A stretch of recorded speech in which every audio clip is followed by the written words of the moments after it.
Even though the Star Wars sequels are not liked by many Star Wars fans, it's still important to go over some of the characters. You see, Kylo Ren is not only one of the coolest characters and best things to come out of the sequels, but it turns out he's also one of the most powerful Siths to ever exist. Most people see Kylo Ren as just a Vader wannabe, but his character is actually a lot deeper than that. And in this video, we're going to be breaking down the true power of Kylo Ren. And I'm not talking about just his time as a Sith, but the time before he turned into a Sith, and then when he turned back to a Jedi. And not only going over the movies, but also going into comics to actually find out what his power truly is. And one of the main things that we'll be going over is every single fight that he had with Rey Skywalker. Is she really supposed to be his equal and rival him in power? Or are we just misunderstanding the fights and Kylo Ren is just way stronger than her? To make this simpler, I'm just going to go in chronological order and explaining where his power was at from the beginning all the way to the end. I'm not 100% sure on what things happened in the comics at what times, but I'll try my best to keep everything organized.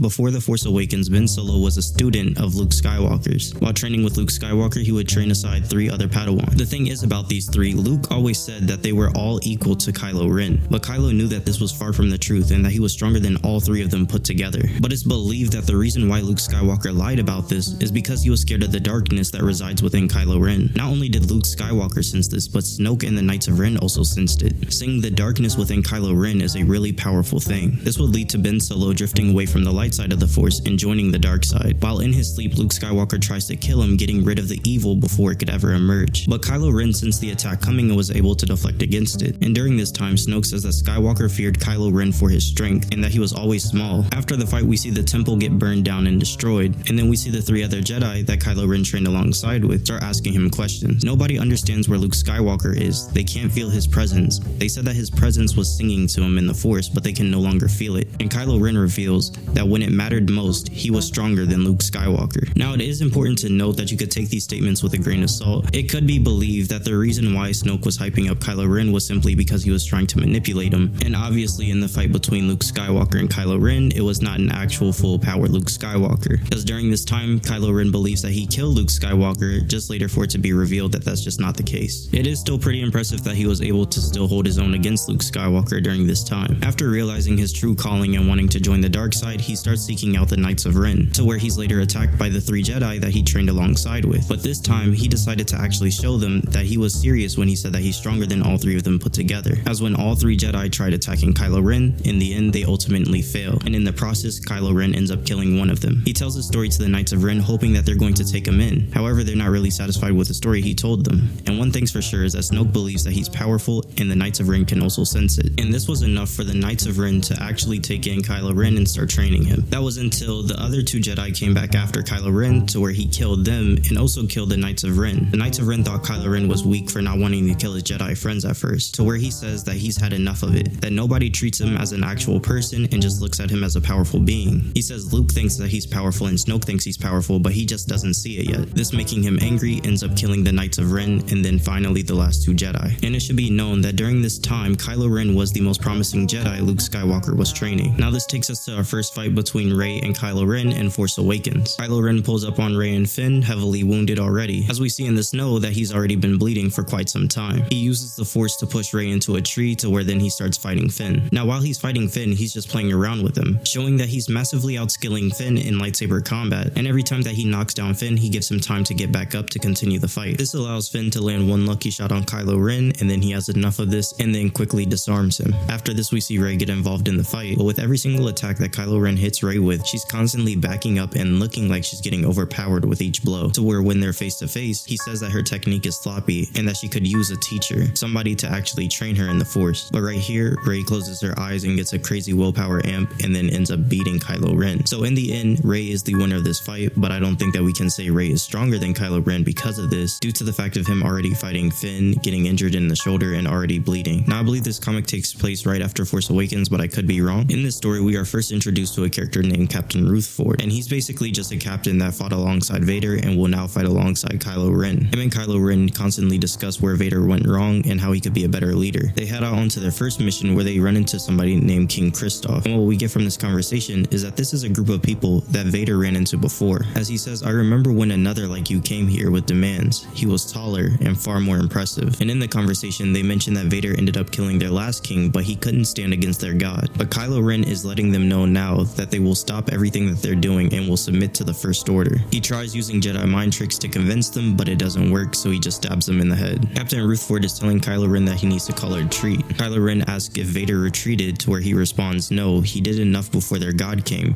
He fought and thousands died on both sides, but it's not a competition. And here's where we see a parallel between Kylo Ren and Vader, showing exactly how they led the charge against this army and how well they fought in this battle. But the god that Vader lost to then shows up. Captain Rutherford tells Kylo Ren that the Zillo Beast's skin is unbreakable, and Kylo Ren responds, nothing's unbreakable. With this knowledge in mind, he gets on a plane and then jumps right into the Zillo Beast's mouth. And while the Zillo Beast tried to eat him, he was able to cut it open and kill it, leaving Captain Rutherford so impressed he had nothing to say, but that if it was a competition, Kylo Ren would have beat Vader. But in Rise of the Skywalker, Kylo Ren has 3 different forms that I want to talk about. First things first, we're going to go over the rest of his encounters as Kylo Ren. The first fight that we see between Rey and Kylo Ren in this movie is when they're talking to each other across space. Now when they're using this force ability, they're able to learn different things about each other. Here Kylo Ren learns the truth about Rey's parents. During this fight, we see Rey is really angry and swinging with everything that she's got. On the other hand, Kylo Ren is just taunting her, explaining to her what actually happened to her parents. And keep in mind, during this fight, Kylo Ren has not thrown any attacks towards Rey. Everything that he has done with his lightsaber is mainly to block any attack that she uses against him. And he's doing this while also taunting her and not really caring too much about the fight. But one thing's for sure is that these two are definitely equals within the Force, which is supposed to be demonstrated every time that they talk to each other like this. Even Luke Skywalker confirms this when he says that he can sense the same darkness and power that he feared in Kylo Ren inside of Rey.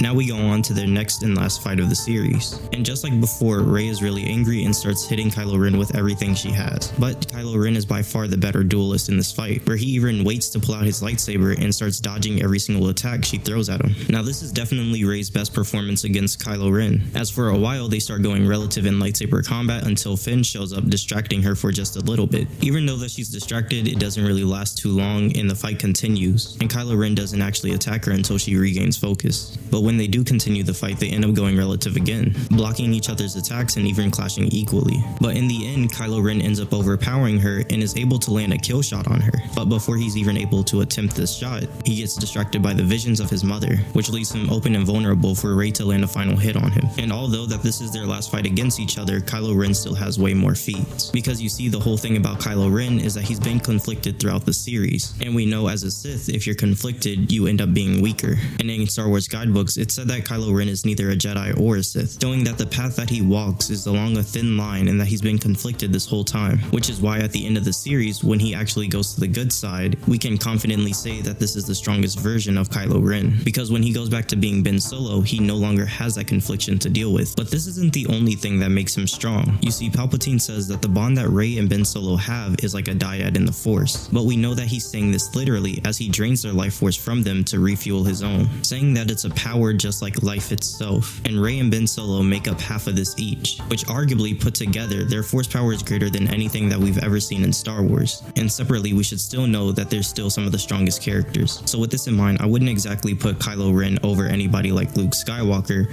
but definitely should be at least considered on the exact same tier, even if you think Luke Skywalker is at the top of the tier and Kylo Ren is at the bottom. But that's all there is to really go over for Kylo Ren. He does do a lot more things in the comics, but I decided to stick to some of his main feats, and I think this should show everybody how strong he truly is.